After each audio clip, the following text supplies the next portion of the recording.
So Julie, Yeah. I just noticed this is impressed with like you with supporting screen. Oh, yeah. And this week. I was on the show. Yeah. First of all, I didn't know it was behind me. It was just somebody said, "Is it gonna live with you?" And I was like, "Yeah, sure." I turned on and sound. But I heard. So then he turned around and waved. He was like, "I'm gonna wave to your mom too." It's just like, Oh, you didn't know that, you know. I realized that. I mean, I did say hi Matthews earlier, but then Right. I realized I had the O positive shirt on, Okay. my jersey. So he must have just like, oh, it's a Kingston person. Yeah. You know, Yeah. but then, By now, his wife knows that everyone knows him and everyone knows him, yeah. They were just like, I asked them if they were having fun, just opened up and like, told me all about today, and then he's just being so supportive. Like, it's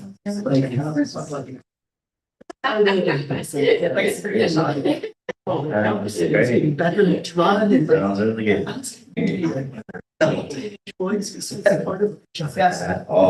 a good team. They're, I thought, I don't know. thank you. It was good. It was nice. It was very civil, which is. But they were very sweet. Start recording. Yeah, I would. Okay. You're recording. Right, good job. See, it looks like we have a quorum. Jennifer's here. Nick was not here. Eli is here. Kara. Kevin is here. For myself. Casey's here. We were staff liaison. No guests. We have a quorum. Call to order at what, 8:01? 8:01, yeah.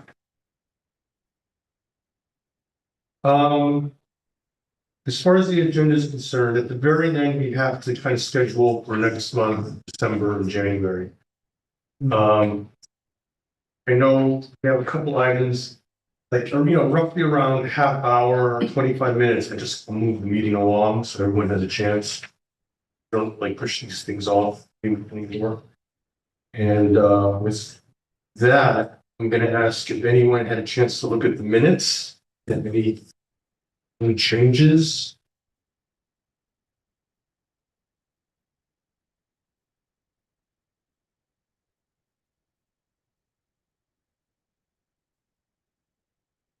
I have no changes. We captured it. Shaniqua, I don't know if it matters for record keeping that it says 5 p.m. instead of oh, We have a wrong time? yeah. Where's that? the very top. Better. Good catch. Oh, I just read. that's probably, Yeah, that's important. yeah, I ought to go back and see if there's other minutes of that way that we missed. Do we think? So, right, I don't think so. I don't think we had. Because here's my methodology is to, use a template, so, yeah, that could be bad. Let's go back to June and see if we authorize me June, Maybe next month. be in September. Yeah. We could adopt corrected minutes. If we need it, we may not need it. I'll tell you something. Yeah, the June 25th, we should amend the time. Unless you want to authorize me just to change it, which I'm going to do right now. Yeah, just change it. Okay. And as long as it gets reposted. Yeah, I don't think we've sent you these. Okay, we'll get these out. I also have some other boards that we've done too. Gonna get those in. Okay, very good. So do I have a motion to adopt the September 24th minutes? The correction to the typo. Yes. So Eli makes the motion, seconds. Eric seconds. All in favor, raise your hand. Aye. Aye. There are no no's, no abstentions, motion passes. Motion passes. Okay. The real estate transfer tax report. Okay, so, see the waiver has a copy from the middle of the page, from the blue side. September.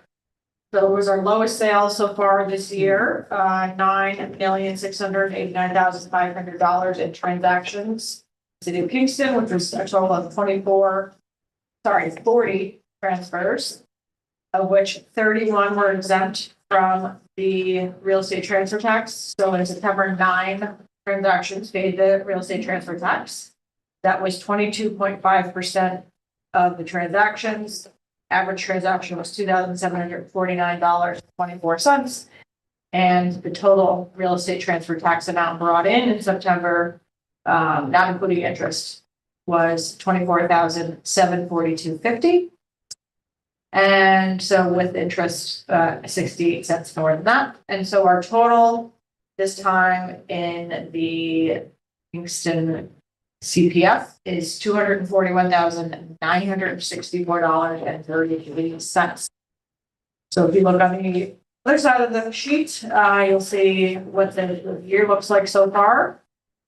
And that's where we are. I will pass around the actual transaction sheets, just in case you wanted to see, but there were no exemptions that much based on this. As in, no one was waived.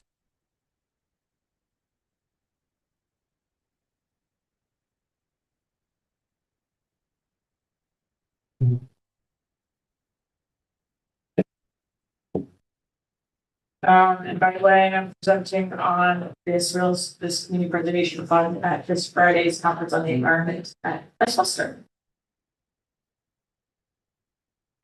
New place in town, right? Oh, super exciting. Oh, the venue. What's that? I believe it's called the venue. The venue. It's much more exciting. That's true. Nobody had any questions, comments? Nothing, no red flags here.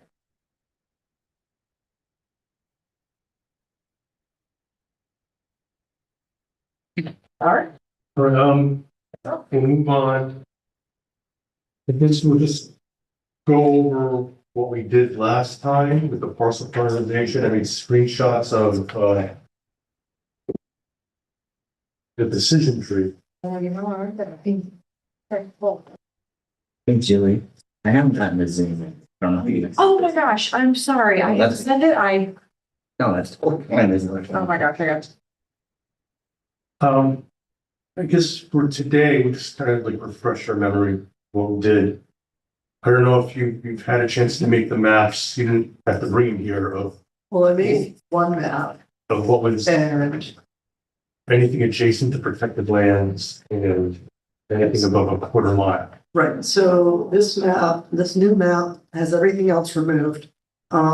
It has vacant, but I just went with vacant tax parcels that were within those two different areas that we were looking at. Because if we wanted a place to start, a place that doesn't have somebody living on it is probably a better place to start than some other property with some house on it.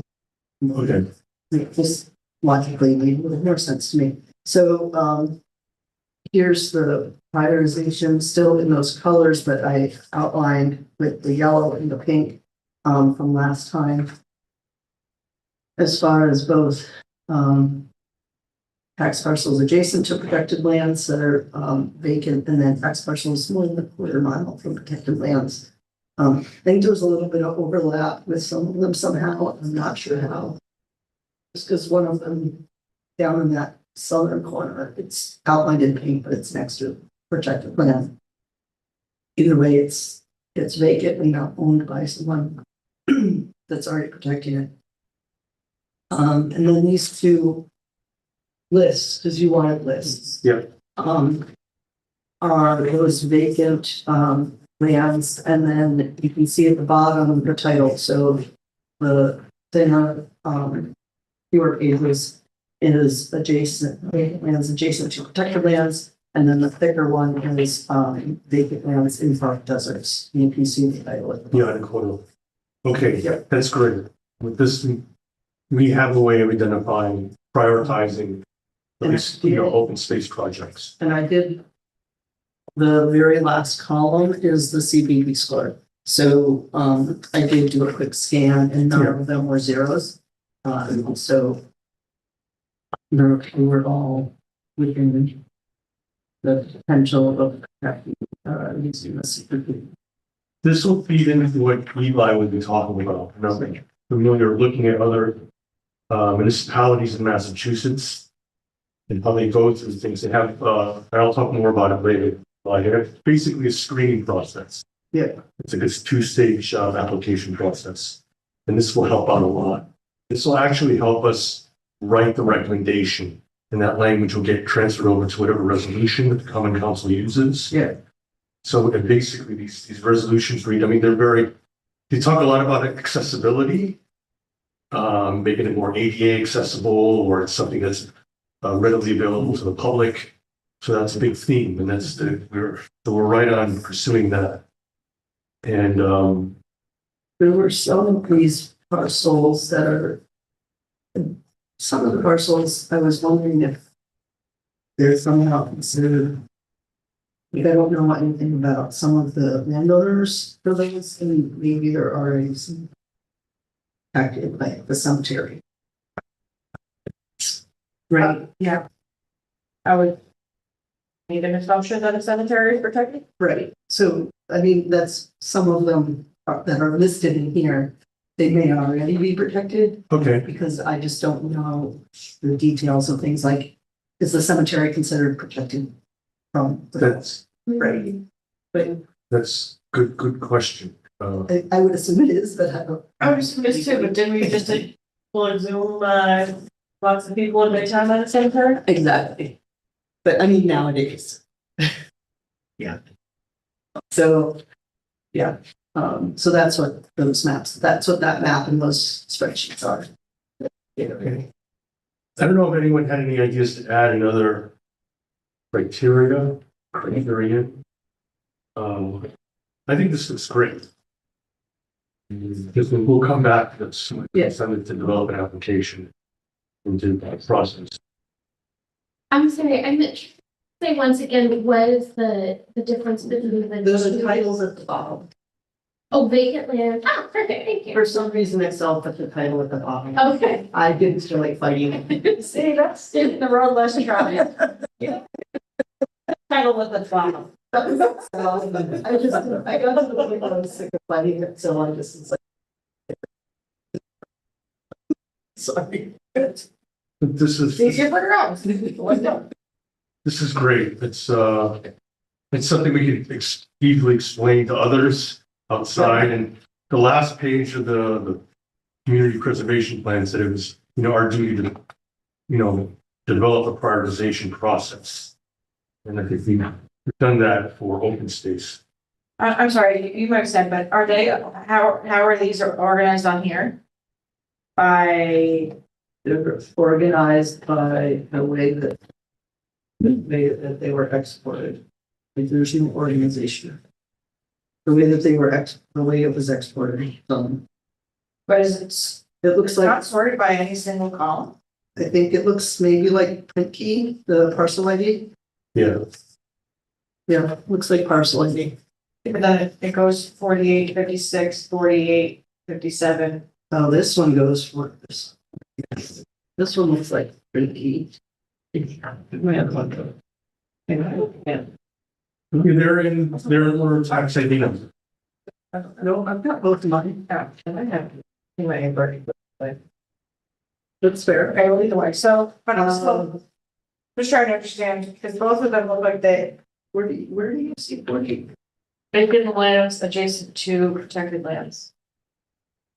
I'm just trying to understand, but these are not like prior, Go down 48 there. they're, No, these fall within the two general categories. oh, I understand that, I'm just trying to understand how they are arranged on this. If there's a sorted, if there's sorted, You know what it was? It was a column that I had Okay, I was gonna say, it's so funny to see it. Because this is like this many columns. Yeah. Okay. Right. So, but it should just be noted that referencing is, that it's not sorted in any way. I It's not can, like. it's not sorted in something you can see. I can redo it and sort it in. Well, I'm just based on trying to think of something. if there is a, what, if there's value to sorting it. So like, if we look at if you look at this, prioritization from what we talked about last month, and we've gone through all of this, you're then saying, oh, and by the way, the CPP score is value, maybe sorting it Yeah. now by the CPP score, so then it's like, okay, well, we've already got the base. We've already got this, and this level of threshold, then now we're sorting it by that. I think we could sort of, we can assign them an ID number. That's how it's customarily done with lists like these. 1, 2, 3, 4, I can say number 3 on, the quarter mile list. And then people will know where to look. Yeah. So like give each one an individual parcel or an individual code. Yeah, It's different than the, CPP score. That's, yeah, don't organize it by CPP. but and what the, do you not want to refer to it by the tax parcel so that it's more anonymous? No, the tax parcel, I understand what you mean, it's confusing to people, the tax parcel ID. So, like I said, when you're doing GIS work and stuff, records tend to get assigned their own unique identifier. Yeah, and then this is, I did You that hit that, that's the one where you hit. because that wasn't gonna fit on the sheet with all the other things we needed. Okay, so we're on the same It's page. it's on the spreadsheet. Okay. It's just not printed Oh, because it was gonna be too much information All right, to okay. fit on here. If there was another column that you wanted removed, like I just made a decision as to what columns to keep. what is market, what is this column? Market is the market value. I felt like that was important. Why, maybe you could lose column, because you have a parcel address and the location of the street. And almost 100% of the time, those are probably going to be the same. But they're most of the time they are, sometimes they are not, but most of the time they are. So I could lose parcel, I could lose one of them. Market says that. Could also lose the PO box, Okay. right? We don't, Well, for this PO box bill, is it? some of those don't have a street address. I know, some don't, Yeah, so I think that's why. some don't have, Oh, and then some don't have any information at all. well, Well, is there a reason we need this level of detail on the piece of paper? Can we just have it? it does, well, if people process in visual and want to be like, ultimately, if this is now the go sheet, if this is now the working live, this is what the priorities are represented by this board. I mean, I figure don't know if it- any of the other information we can just pull up the spreadsheet and look at on high columns. Like You know, mainly, CPP score has a whole bunch of, there's all different columns as well. So we want to see you know, why this particular parcel has a 4, we can open it up and look, Yeah, Yeah, you know. and we do get one, Eli made a point, mailing address is not as important as anything else on here. But it's something you can look up. That's fine too. Like, I just knew some of them were not local. They're not the same, right? So, but we can look it up if we're interested in sending it up. I'm just gonna make a note of, so this is as of what date-ish? October, something? Because this information is a snapshot of at that time, generally. Yeah, We're not I taking think- back, But, I think the data, I'll have to look at the GIS declare and see when that was most recently updated. okay, well, you can put October 2025 on here, which is good, yeah, so, But there is the possibility that some of these on here you know, solely. Says. Yeah. It's always, I mean, it's going to be. Yeah. Could change just, And yeah, well, even because it takes a while for the Ulster County parcel data to update. Yeah. that's right. So it could even be months. I believe they usually do it around this time of the year. Yeah, so, So this I could should be be- last year's information. or like, it could be from April or something. Yeah, Yeah, sounds right. like, Could be a couple, some of it could be a couple some of months it out. could be, yeah, yep. It's what it is, what it is. So we have to work like.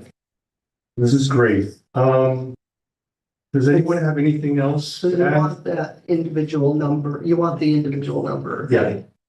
The ID number. So, and then what about sorting by CPP score? I don't know what people think about that. No, it's okay. It happens, the way they're gonna sort it is by that ID number, by the tax ID number, the ID code and the tax ID number, maybe by address or something else. So if you're thinking this is going to be made more public, do we want to remove the owner name? That's a good idea. Yeah. If we're gonna make it public, yeah.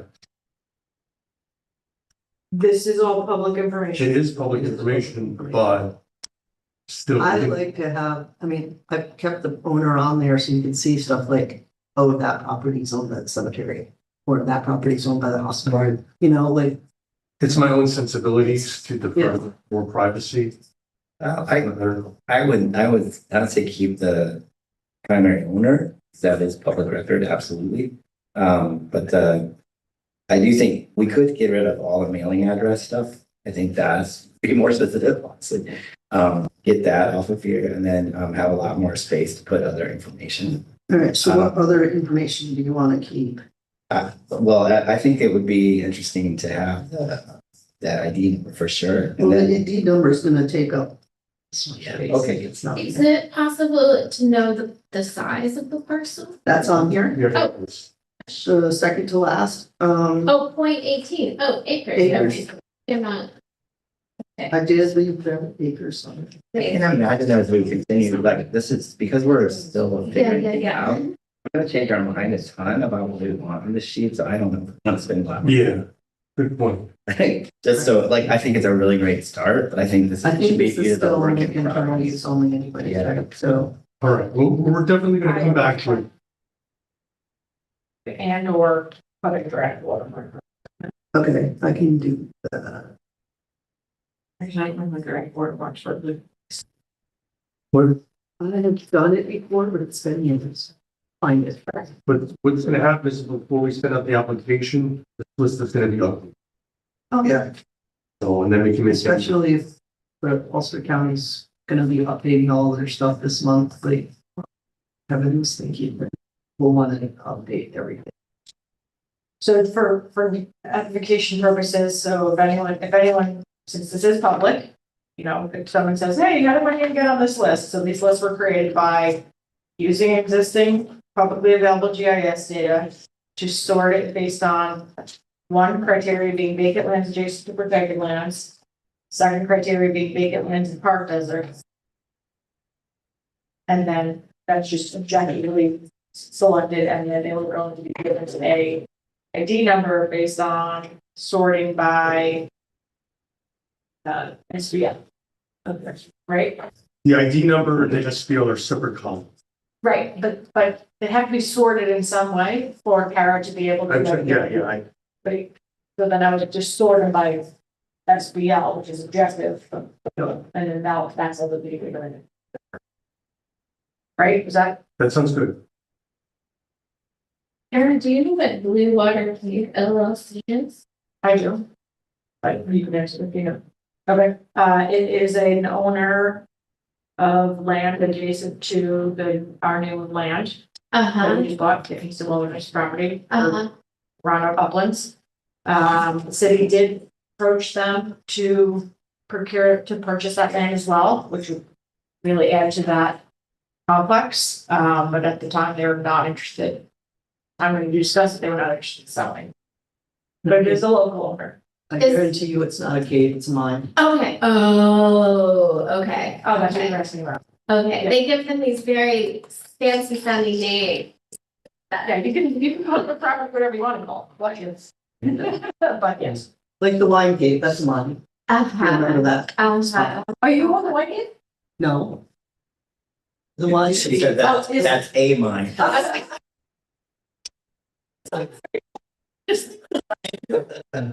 Or brand is a word, but it's a line. It's online. That's And one thing that just comes to mind, I don't know the answer, where the farm is at the Y. All I know is, what I've been told is when that land was bequeathed to the Y, it had a stipulation that it could not be developed. Now, is the stipulation anything more than a gentleman's agreement? I don't know. But that is, Is it in a deed? Yeah. I don't know. I mean, Title? I don't know. Probably flying. That's Yeah. If it's in the deed, then that's real, that counts. That's what I, Restriction, yeah. okay, That's. all right, I'll find out. You can go get the deed. Yeah, I'll just ask Katie. You think that parcel is separated out from, and by deed from the rest of the? Yeah, because it was given to the Y in the, I think, late nineties by the Ulster Uniform people. Okay. I'd actually like to see that also, if you do find it, just because we're looking at like the developing some park-ish space. Right, and that bridge, Right, yeah, so I would like to see that also, if you have it, because that will help inform my process of. okay, yeah, okay, I'll get that. Because obviously, I mean, if that's not forever protected, it should be. Really, you want? Sure, it's not very fancy, but, so do I just go ahead and share? I just need to let you go, give me just 1 second.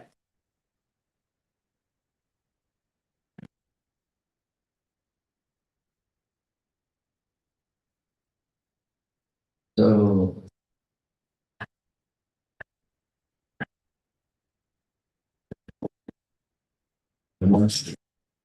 So.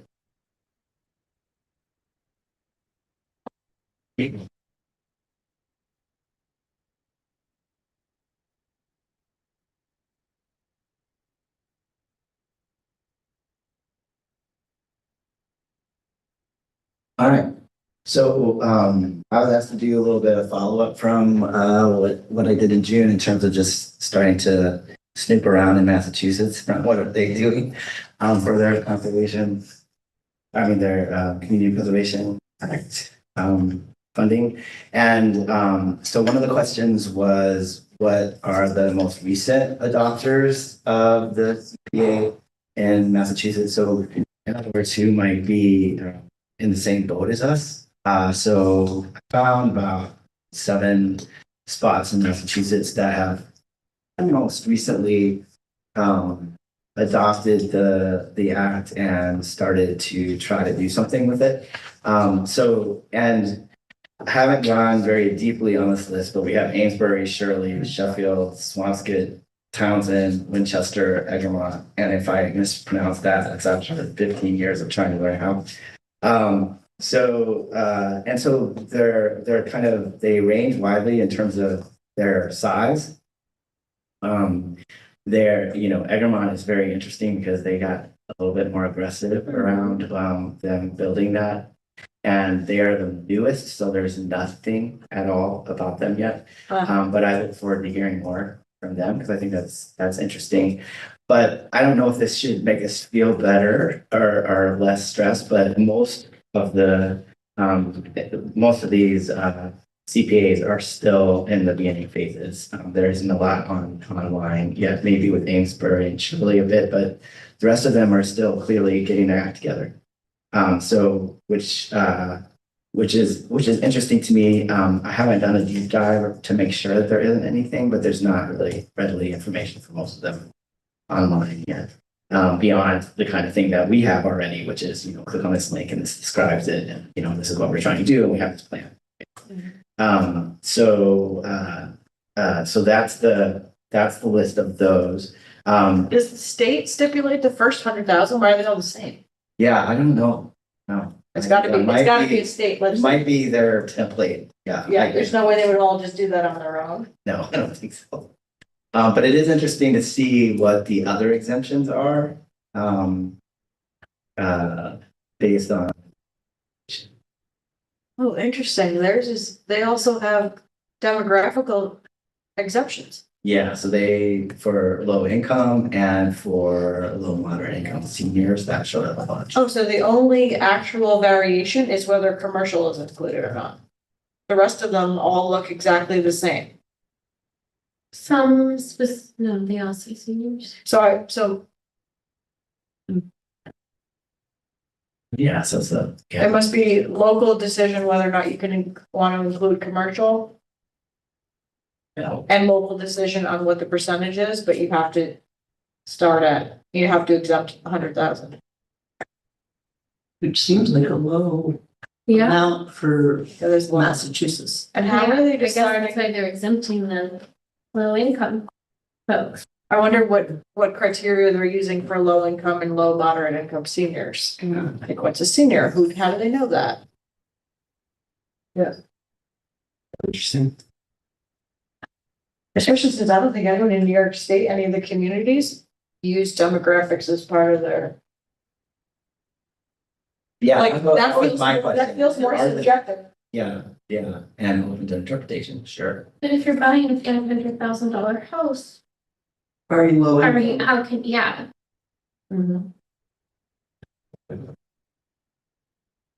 Like here, Oh, if you're, like here, we're using the median, right?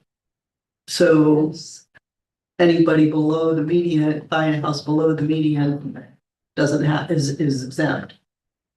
They're not including the median, Mhm. it's just the first 100,000, so if the median's 600,000 and you're low income and you can get together 500,000 per house, you might be exempt because it's yeah, below that median. yeah. but I wonder if this is like, on paper, we're doing this because it's the right thing to say and do, but in reality, it never actually actuates that there would be an exemption for folks who are low or moderate income, because they wouldn't even be in the running to be buying something.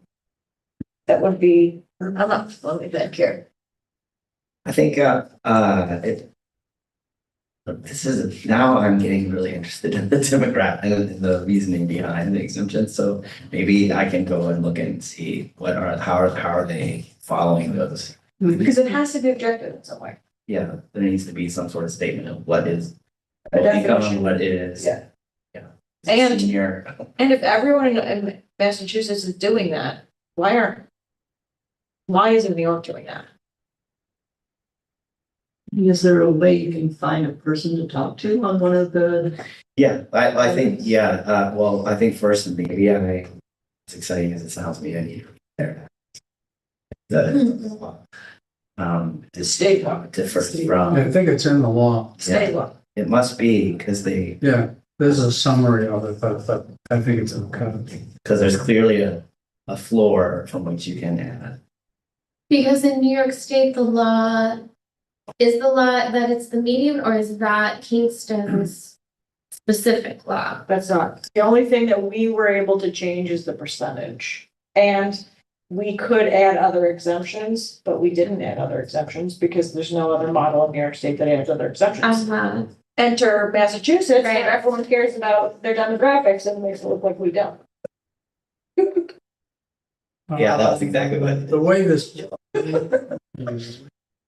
The way this reads is exemptions to the CPA surcharge is part of the vote to accept the provisions. Community may adopt and offer to property owners up to 4 different exemptions. I think you see them there. The first 100,000. Then they get into, and then they start to get you lost in the weeds on assessment practices on industrial properties. I don't think we want to go there for the moment, at least not right this second. Low income, senior income, low income, yeah, not so low and moderate for seniors, you know. So basically, they have a menu That's of all 4 one. things, and so this community chose those 4 things. Yeah, and the 100, yeah, and you can see one of them had the first 100,000 commercial industrial. That there's a whole thing with that, Oh, I see. yeah, that has a Right. convoluted definition. So So, it's prescribed in the state law. That's how it reads. This is a summary I'm looking at. I don't have the actual code in front of me. So it'd be interesting to know, I mean, this is all guys, like how many low income, moderate seniors or low income households are being exempt? Is that, I don't know that. Well, but first the community has to adopt those exemptions. Right, these communities did. Yeah. Does bring up an interesting way that we could possibly, I mean, these are aimed at, I guess, ostensibly helping certain groups of people be able to purchase a house without the burden of this, right? Right. Or corporations, you know, because they need help always. But so yeah, it does bring up an interesting point that there may be a way that we could participate in housing, even though we're not allowed to. Right, but if this is accepting the first 100,000, that means if you buy $105,000 home, the $5,000 of it is subject to the tax. Yes. well, this says assessed value. Some Which say is assessed. Yeah, some say assessed and some say. But it's also so incredibly low then, I know, That means that's that why I say it's so low essentially for Massachusetts Massachusetts. Yeah, is paying for this, Unless you're low income. unless you're low income. which you probably have to prove.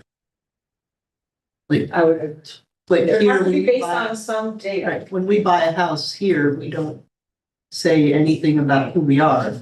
But there, if you want to get that exemption, you probably have to apply for it. But to get a mortgage, I mean, they're getting all your info, right? So maybe it's based on your mortgage application or something. They're adjusting your AV. That's what they're doing. Your what, AV? Assessed valuation. This is complicated. But it's more complicated than we're doing. The first $100,000, the taxable value of residential real estate, that's for the residential portion. This exemption is automatically applied for residential property taxes prior to bills being issued by the city. So they're making an adjustment on your taxable assessment.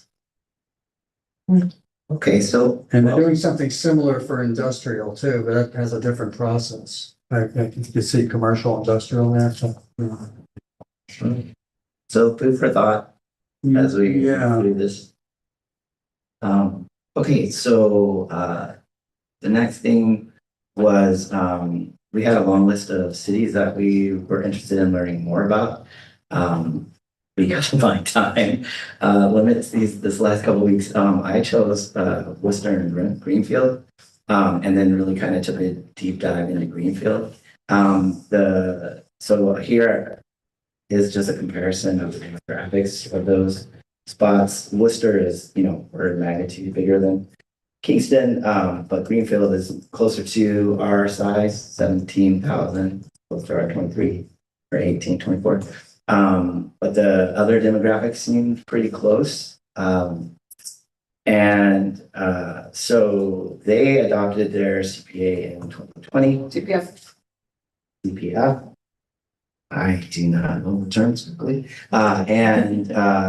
We adopted ours in 2024, obviously, so we're newer, but what they are doing, and I think this might be interesting, what I want to do, so just so everybody knows where Greenfield is. It's Western Mass for sure. So funny that the only thing on there is the Berkshire Establishment. Just where. Which is where we were. Is that the other venue? Let me, I'm sorry, I have to. Website, I'm going to show you the data. And you should talk at some point more about this in New Jersey. I think we're going on Sunday. I don't really. I want to know for next year. It's something I want to do. All right, so, this is their committee, website here, on the city website. So they have it, it's very, it's very clear. The, application materials, I think are really, really well laid out. But the thing that I wanted to, focus on here was, let's see, the scoring system, which seems to be the next step that we might want to take with our decision tree. Uh,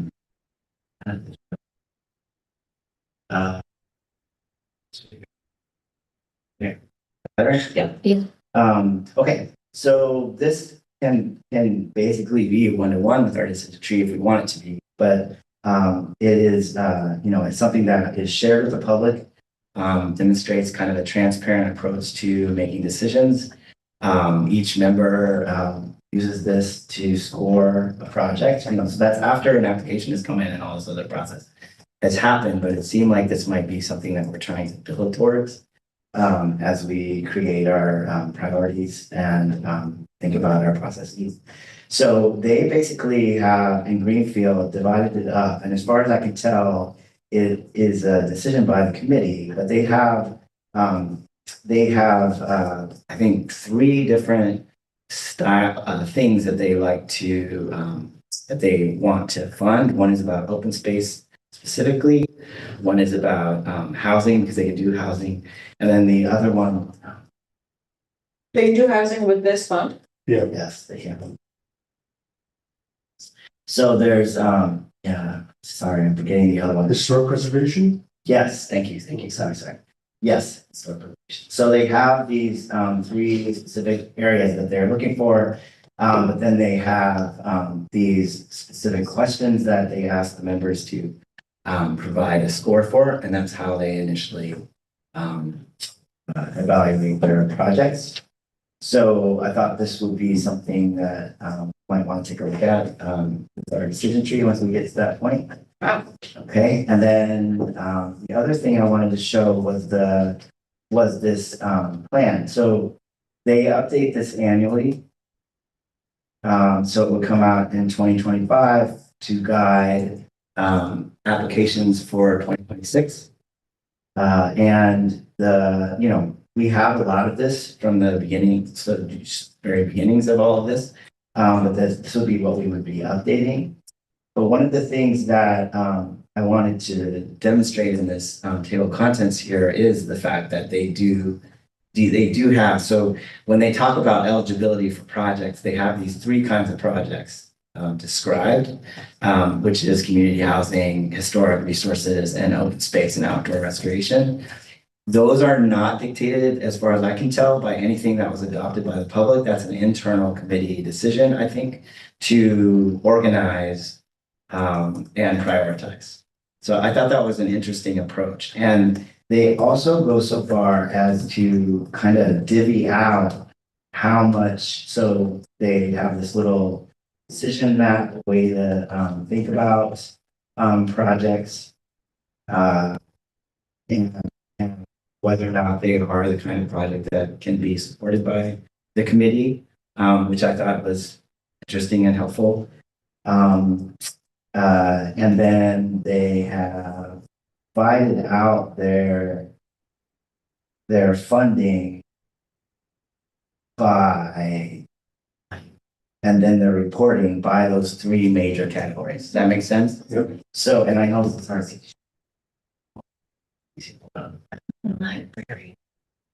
So these are the projects they did in 2025. So they've got their historic, their housing, and then their recreation. And kind of a tracking mechanism for how much has been put in of the fund so far, how much there's being dispersed. Interestingly, they have about as much money as we do right now. So they gave out some quite small Yes, grants. yes, they're supporting all sorts of things. Lycurx. Trail wayfinding. I see that a lot with Massachusetts towns. What's that, wayfinding? Things like bike racks, new jungle gyms, very specific projects, think back to cemeteries, cleaning headstones. Can you go up for 1 second? Absolutely. With that little asterisk right there, return to open space recreation reserve fund. That I think is because they had a big cancel one here somewhere. Right, but is the recreation open space, whatever that is referencing, is that a fund out of this or is that a Yes, separate? out of this. So they have actually, I'll find it in a minute, I think. They actually have it budgeted out. I think they have a percentage of all the money that comes in. They have a percentage that they've applied to putting things in buckets. Okay, so it's interesting, and I don't know that I've ever said this explicitly if everyone knows, but we have a recreation fund in the city of Kingston where if you if you are a developer and you're building 4 units or more of housing, you need to either provide a recreational space on as part of your development, or you need to pay $3,000. I think it might be 3, it might be more than that now, per unit to the city of Kingston so that we can support our rec, and that open space, not open space, our recreation,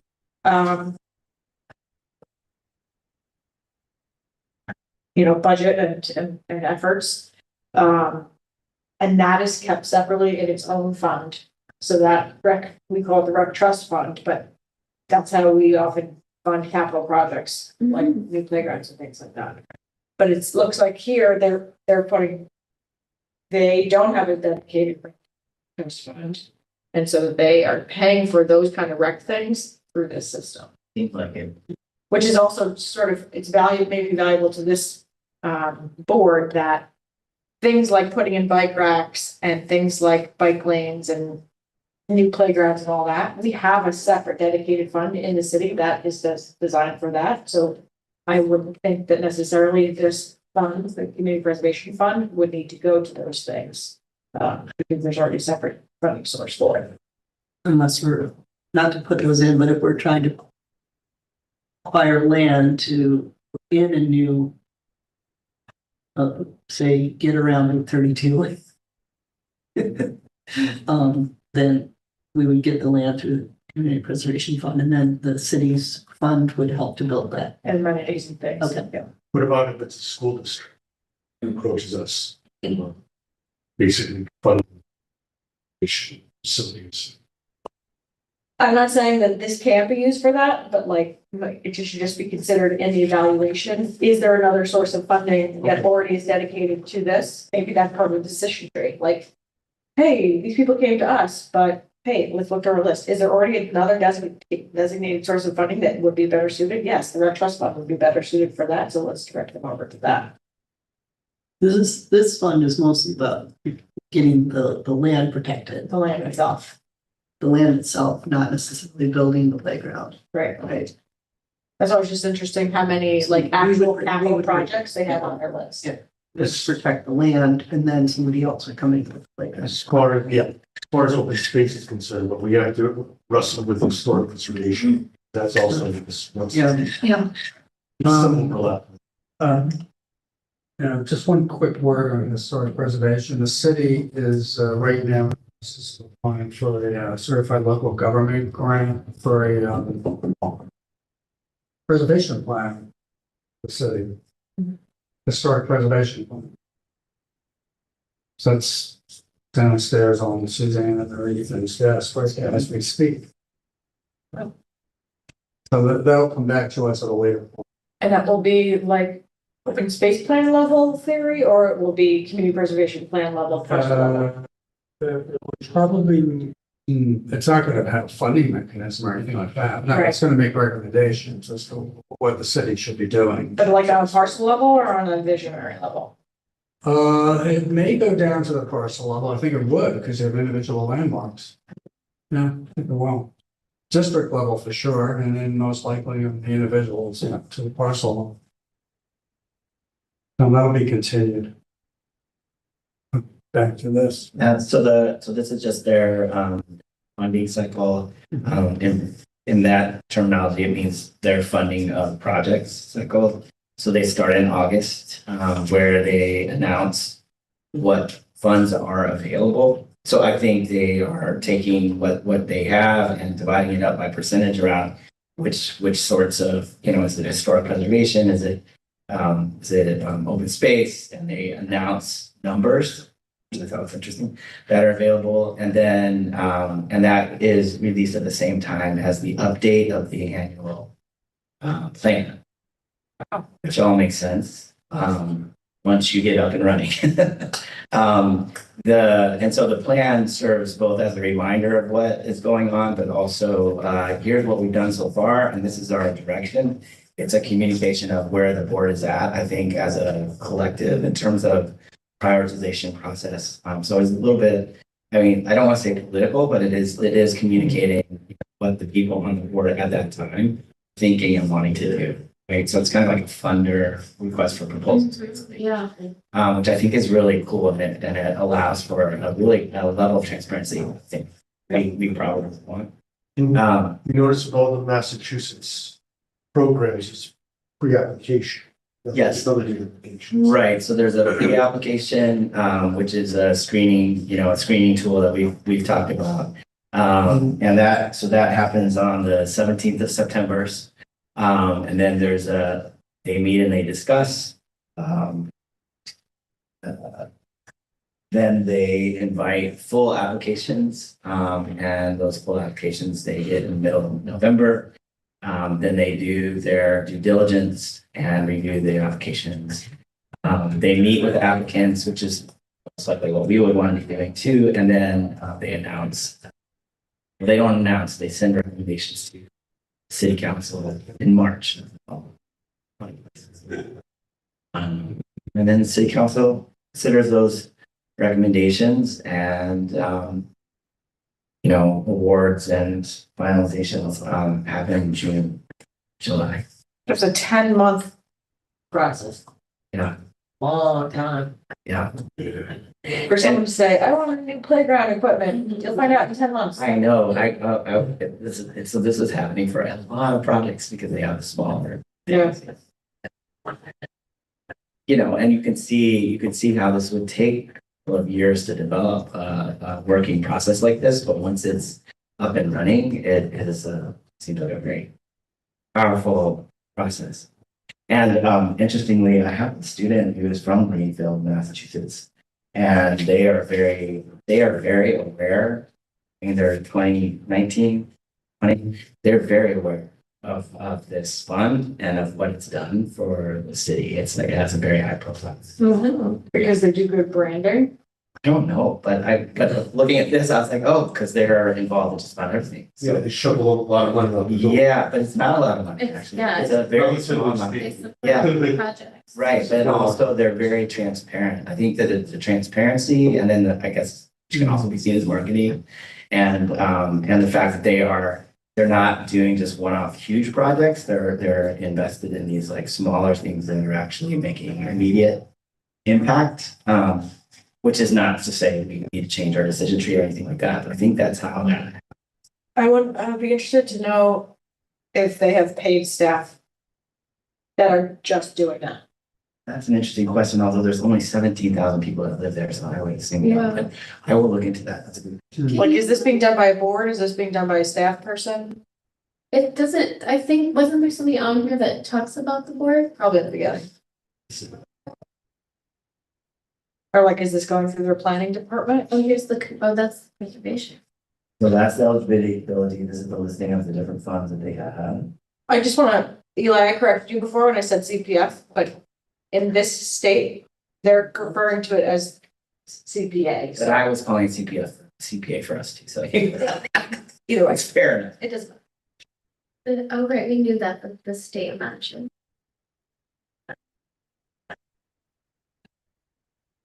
Okay, so do you guys, we can go back to this here and see if they have one here. staff contact for the committee is Anna Altman. I mean, we could ask. I mean, that's She come and probably speak the to us. same as me. That's Yeah. the Julie, but it's Anna Altman. I can't imagine, and it's committee of 17. Yeah. They-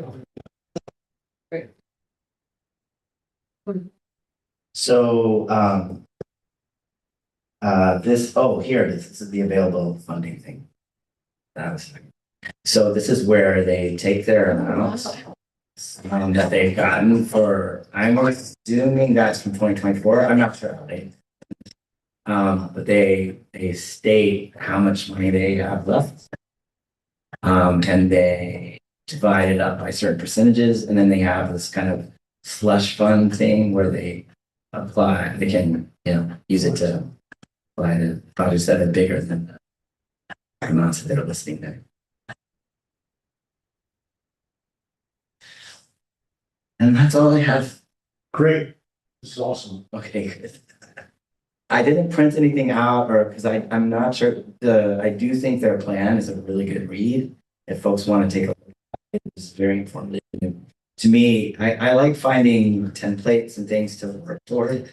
That's why I was really into that scoring sheet, because the scoring sheet kind of distills down all of the different conversations that have been had around priorities and things like that. And really, so that might be a way, like something that we aim for. And then the plan itself, figuring out, it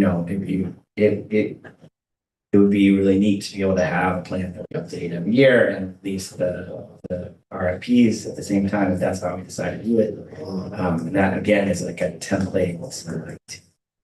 I don't know if we're gonna update that plan here. It's, you're waiting for us out right here. But I think for the next few meetings, are we ready to take a look at a draft application? But want to hit, take a look at an application, what that would look like.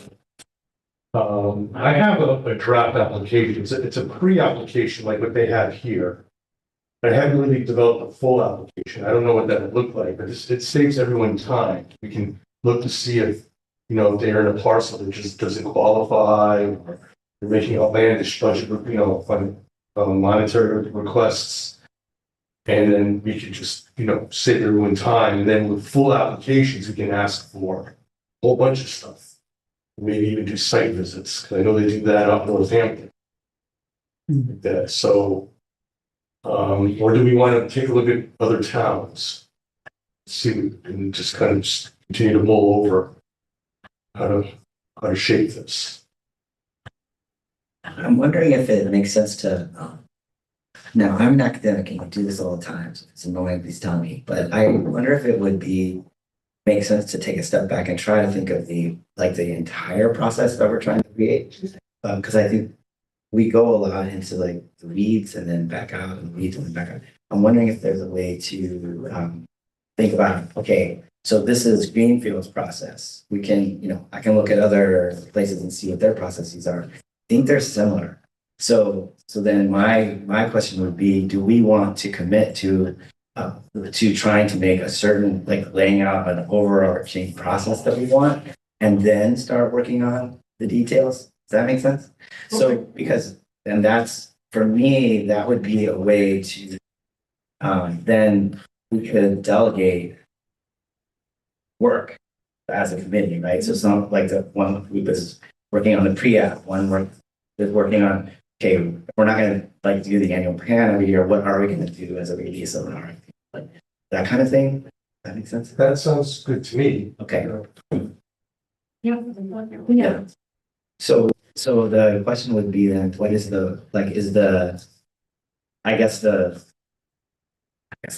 first question would be, what kind of process are we trying to do? Are we trying to do we react to rolling application process, or is that the first question? Right, because this makes me, in my head, I guess I was thinking, oh, this fund is always growing and but this is like, we're allocating this amount of money for this fiscal year kind of thing. And then the fund keeps growing in the background. So that seems like a big decision to make. It's like, are we deciding in 2026 this amount of money? Or are we just like, the fund is there, use it all up? I will say, working with the Red Hook CPF, it would be nice to have like an RFP every year, and have this more structured protocol, because the Red Hook one is very amorphous. You just like apply when you want, you don't know the questions in the fund, you don't really know who to send it to. You don't know when they're gonna call the next meeting. So having something more structured, I think, is really helpful for people applying to. I think transparency is easier So which is, Yes. like, you know, checklist, that's available for everybody, but all of the right things. And I think developing that checklist from this initial decision tree that was started was like a good next step too.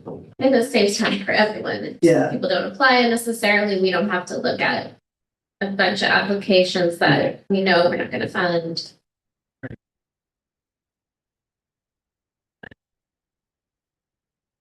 yeah, How develop, scoring sheet? In future meetings. Maybe tied to this particular decision. And work on getting started with criteria for historic preservation projects. okay, so why don't we, well, I have one thing. So what I could volunteer to do is maybe map out just a starting point process for us to then kind of go through as a group next meeting and kind of figure out based on this dummy, like if this be a draft and then, you know, like we can change it however we want, but just be a starting point. Maybe we could walk through that and say, yes, we want to do that. No, we don't want to do that. Like, and have that conversation. And part of those, there's all those pieces that you're talking about. And then we can, you know, if we're able to agree in a single meeting on, okay, this is our agreeing vision process, then we can meet with our delegated. Well, that makes sense. Okay, I'll leave it. Yeah, that sounds great. Okay, I'll help out. That'll take a couple meetings. that'll work out, sure. Yeah, so yeah. But do we have a sense now of wanting to have something more structured or more rolling? Is that something we need to have more discussion about to begin with, or should I be going for a more structured approach? Go for more structured. Because being that it's structured, we'll have an easier time thinking it apart. And it becomes Do something. you folks agree with that structure? I like the concept of structured with Sure. the ability to have wiggle room in that structure if needed, because there could be a year we don't get any applications at all, you know, and so then we can move it to a year where we have a whole bunch, Yeah. you know. That makes sense. I guess with that, I'd like to get back to the analysis you did. Like earlier in the year, I printed out some items that spreadsheets. So proposing area together for next month, will there be another parcel back? Yeah, since Kevin said that in case the Ulster County parcel data gets updated in October, Okay. then I don't, at the end, like in November, I'll download that new data and see how that plays out. Okay. So yeah, I'll do a new map. I think Art picks that up automatically. But. I'll have to double check, Yeah, you yeah. know, like, I just remember that from the NRI process. when we were- and I'm still getting used to all of the changes with Yeah, Art Pro versus the old, everything is on my laptop. And I can't get no list. Oh, sorry. You know? A lot of bells and whistles. The new bells and whistles, it might update automatically there. I think for future meetings, I think we'll work on this overarching template, and I may add something specific in there, just to help drive the conversation and help fill it out. And I have been, I'll make the changes to the tables and then I'll see if I can figure out the one discrepancy in the South line. and I have one question for the board, which we discussed with Kara a little earlier, but it was, we had a strategic meeting at Kings of Manchas last week, and, some of the people had asked if, I could share the mapping from what the last meeting that Kara had presented. You know,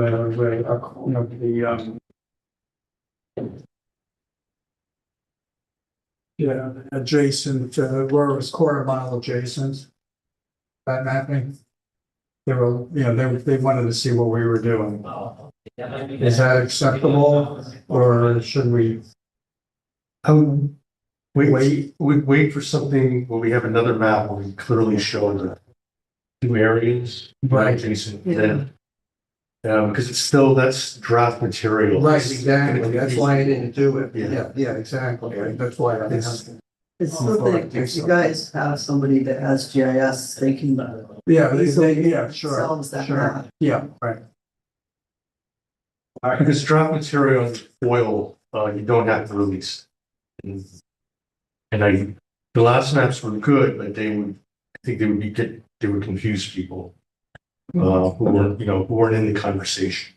Because those were really for development of our concepts. Yeah. Okay, How okay, we that's- still no, stuff I- for.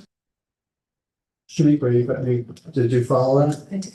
Okay, so we know what to Yeah. tell the board people. Okay, sounds good. Okay. All right, so I did this so long ago, so trying to remember, but, I tried to organize it exactly like Julie does, so it's easy for us to digest. And it's, all the data back to 2018. The one thing I had trouble with was finding the, annual median for the county. I didn't want to collect all that data and analyze it, so The total sales where? in Kingston. Yes, this was as if we had a CPF dating back to 2018. Okay. So the annual medians I chose were from like articles that kind of fit this trend of like a growing annual median. I made it so that those numbers are adjustable. If you find something that might be going on, you could change that in the spreadsheet SM, so we would adjust everything in the entire like spreadsheet. So I don't know if there's too many takeaways. I think the main thing that I saw was we have these like huge spikes occasionally, and that's because been a major transfer. So that's like a $10 million sale of some property, and that's what causes these massive spikes. So it's these outliers. But generally, I didn't see any other trend, month to month, year to year. And then I had a chance to look at it. Well, we're talking about like having accumulated $1 million 1 year. I didn't see that. I've seen it. Well, yeah, I mean, so we would have, I can go through, but, and what is this? The total rent amount, if we had the CPF dating back to 2018. In 2018, we would have made 707,000. 2019 would have been 521,000. And I think that was a couple of big spikes, in this graph here showing that there were some major transfers. Which don't come out very often. 2020 was lower at 789,000. 2021 was way lower at 483,000. 2022 at 391,000, and then it starts going back up in 2023 at 593,000, and 2024 would have been 463,000. You did this at 1.5%? 1.25%. Yep, so I did everything as if I was Julie doing this back 5 years. So. Which is so interesting that the pandemic. Yeah. Is not, I know, I didn't realize. Yeah, and then right after it's halves the amount, which is really I think what it told me is that we're okay launching any program that can go live like earliest late 2026, at this time next year. based on how much we would accumulate. Based on how much we want. So we can accommodate application requests for like 200,000, which you'll see in Massachusetts. You look at their applications. But we know, right, we know we're gonna have this $400,000 situation. Well, Do yeah, we know that? So, okay. well, this is accumulative. This, Right. So Well, right. 500,000 at the end of the year. Yeah. And then we can accumulate more money for the other half of next year. Both Carolee and Tara, really, Gardner and New Pulse, told me that 2 years is right on track, like, to not be able to do anything for at least 2 years. It's, you're building up money and you're developing the plan. So they both felt that we were like right on track with everything that we were developing. In our discussions. If that makes you feel any better. Yes. I have a couple questions. And I'm just gonna share my screen because I want to just go over the data that was given to me by the county that I never maybe told you all about. But this is the argument I used with the council when we were arguing to. Not arguing, we were arguing. As part of the advocacy for the fund. And these numbers don't match yours at all. Nope, but again, I have a lot of trouble finding the median sales for the county. So if you change that to your median sales here, it might change all of the data to match yours. Okay. And you also have 1.5% for the CP. Yeah, that was the argument at the time, right? But like even the number of sales, like where did you get the total number of transfers from? The data that you sent me, the raw data. Yeah. This is all, so if you go into the spreadsheet, I hid the raw data, but it's all there. Yeah. You can poke through it if you want to. Yeah. It's just interesting that. Yeah, Yeah, again, I mean, can you send me this and I can change this annual median column, and we can see if it matches better. yeah, that, right, yeah, I mean, so this is data that was given to me from the county. I didn't create that, so. Yeah. That's helpful, but that's where I was saying, like, we would make nearly $1 million. That's where the number came from. Okay, And that's also not considering whatever the waivers, who might have waivers. Mhm. Right. Who doesn't, so. But yes, that was a mistake.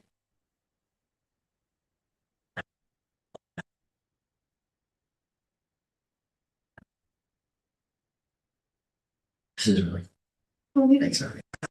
Really good fun. You can also change the graph, so if you want to like make a different graph based on different data, that in the spreadsheet. So everything else is fine.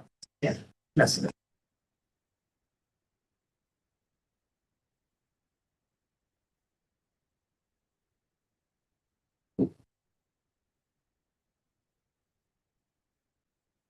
all right, any further discussion? On this? I mean, this type of analysis of this budget.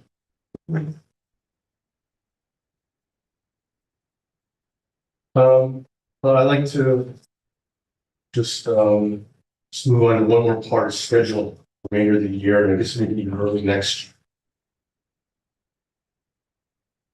It's the fourth Wednesday, in November, will be the day before Thanksgiving. Fourth Wednesday in December is Christmas Eve. So, it may be another situation where we're not meeting. We may not have. So, is everyone going to be around November 26th, or you don't know yet? I actually don't know yet. I am not available that whole week. So you will not be able to have a meeting the week of the 24th to the 28th All right. of November. Well, that's advisable.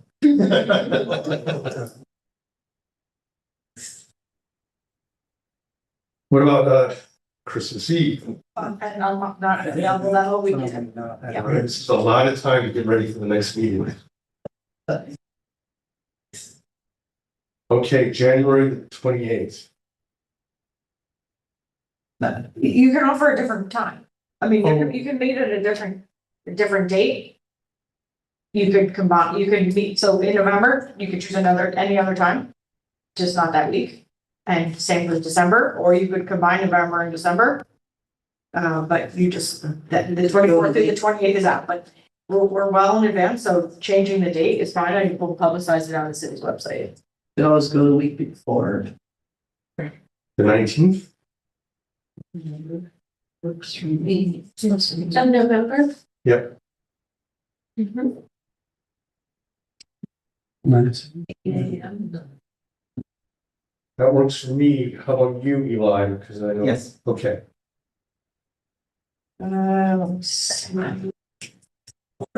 Police commission is at 4, so it's not like one. Are you keeping our 8 AM time? I'm just looking right now on the 19th, what's on the calendar? 4:15. It looks like we're okay here. If people are okay on the 19th, this room is, I believe this room is available. It's really long. Yes, it is available. So the 19th? 8 a.m.? 8, right? 8 a.m. In December, Was that the 15th, week before? I don't have to just, I just have the 24th, 25th, and 26th, but it could, I am here the 22nd and 23rd, That sounds good to me. or the week before, or the night later. Well, I don't know. I don't want to do the 15th. It's the 17th. What's the 17th? We're 15th would be a Monday. 17th is good for me. Can do it. Okay. 8 a.m. How's the, The room is available and I am available on the 17th.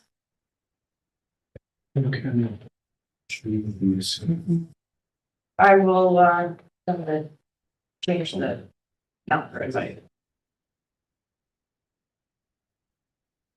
There were two other things on the agenda. I don't know if you wanted to look at those things or not. One of them was just looking at the website, and the other was just the transfer tax form. How about we look at the website? Okay. So, we had talked about wanting to have some a web presence. So I set up kingston-ny.gov/CPAB. It's live. I'll share it on the screen. See it?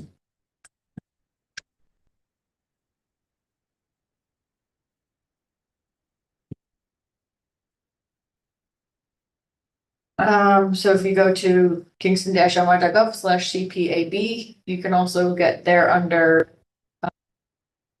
government and services, which is if you go to the homepage, go to government services on the top, and then you'll go to boards and commissions on the left. Here on the left, and then it drops down, Community Preservation Advisory Board.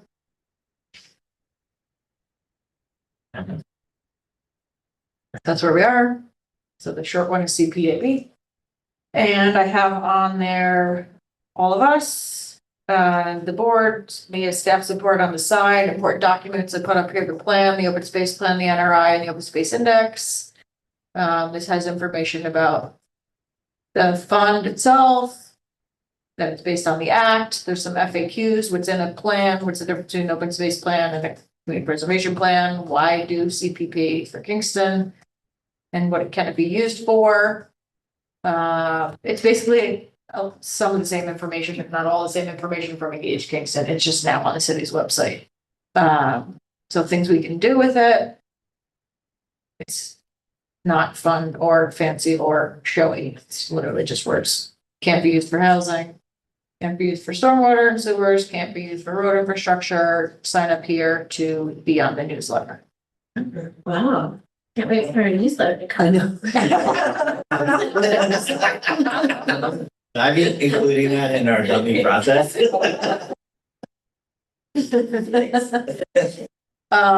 Yeah, so it's pretty bare bones. It's sort of a check the box, but. Has everybody signed up for our newsletter? Well, see, when I send out a message, or when I send out the email to you all that the meeting is happening, I also send out an informational blast to those who have signed up for the newsletter, and they also get an announcement of this. I think so far, Summer Smith, our communication director, she's signed up for it. Amazing. No, I think there's one other person, a couple other people, at least one. So. The city is going through a transformation in the website, so I don't want to invest too much time into it, but that's what we got so far. And as we get more process, we can put it on. Awesome. The tax form, how long do you think they'll? Oh, I just wanted everyone to know what people are filling out. I handed these out at the last. You did, yeah. Okay, well, I have 3 now, if people want just plans, you can follow. But just so that people know, I think it's important for the board to understand how this transaction actually works. So when you go to have it transfer of some sort, everyone now needs to fill out this transfer tax fund. This transfer tax form, which they found on the county website. This is specific to the city of Kingston, so this is ours specifically. This was developed by the county. It does say, you know, see local law number 10 of 24 before completing this form. It asks for all this, you know, name and who the grantee is, who the grantor is, the tax map information, what type of property is being conveyed, whether it's residential, what type of residential, commercial, industrial, the condition of the conveyance. So is it fee interest? Is it transfer of controlling interest? Is it contract assignment? Is it leasehold grant? Whatever these things are, they have to choose one of those. They have to select then the amount of consideration for the conveyance, if they have an exemption, what's the taxable consideration, basically all these different things. This is where they select if they have an exemption. So if you want to know, like in one place, who is able to be exempt, they select one of these things if they're exempt, and then everyone signs it, and if they have to pay it, then they. I've had probably 5 or 6 attorneys reach out to me with questions about this. Just like, how do you interpret this? How do you interpret this? And I always say, I don't interpret anything. Just talk to, our corporation counsel or whoever. These are attorneys who are dealing with The closing. closing, yes, thing, okay. So I got one the other day actually where, they went to go pay the county. They filled this thing out. The county's like, no, I'm not taking your money for that. You didn't actually change, there's like no deed change. That's not happening. And now we've been back and forth to be figuring out like, did I owe it? Did I not owe it? None of which is my decision. Like, it's all beyond, maybe on our assessor or on our court counsel or whatever, but just so that I just wanted to basically let folks know, like, so now you know what people are actually filling out. So take a look at that. It's on the county website. I also circulated a list. But this is like, so everybody gets this.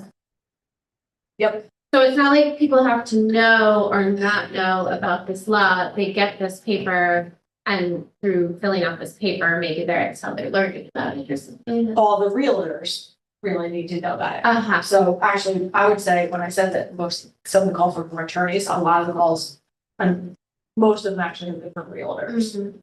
But the onus is on the realtors to know about this and then to make sure that they're filling out this form. And then I would assume educating the financiers of these things, since closing costs and things are really part of the whole financing decision. Yep. So, So, but I mean, if the county, I'm assuming there's some level at the county of like quality controls and make sure they fill out all these different things. Looks like they used one of the state forms as a template, either 584 or 5217, one of those forms. Yeah, I mean, it seems like a boilerplate, but it is specific to Kingston and all of it is Yeah. specific to Kingston, but it does seem Sure. like they use some other. Yeah, the template is derived from the state, I think. Yep.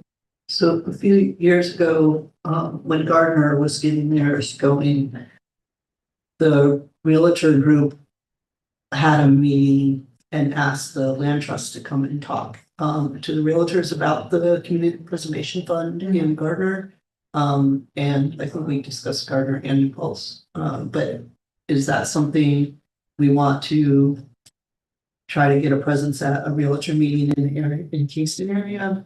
I would say we're actually past that. I think Okay. that by now everyone No, knows. they know. They know. I mean, we're now September, what month is it? October? I mean, we're 10 months. 10 months in.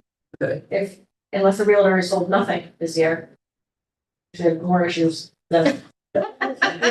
Or the they're aware.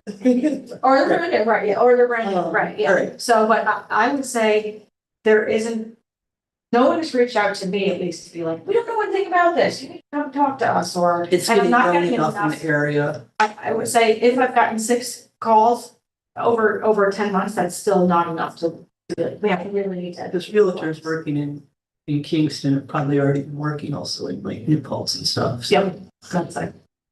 That's fine. All right, this is coming towards the end of the meeting. You had a communication, you said you were going to a conference. Oh, I am hosting a conference and I'm also presenting at it, the Conference on the Environment, New York State Association of Conservation Commissions, it's this Friday and Saturday at Garden. Okay, It's inclusive. any other communications, reports, updates, KLT, you were interested in, maps and the future. We're putting that off a long time. Right. I don't know if everybody knows this, I just, talking with this woman who I think Warworthing is trying to pass this. Okay. Okay. That's all. She was like, explain it to me. I was like, I know, I'm on the board. Good for Warson. Yes. So we're gonna have a little siblings. Yes.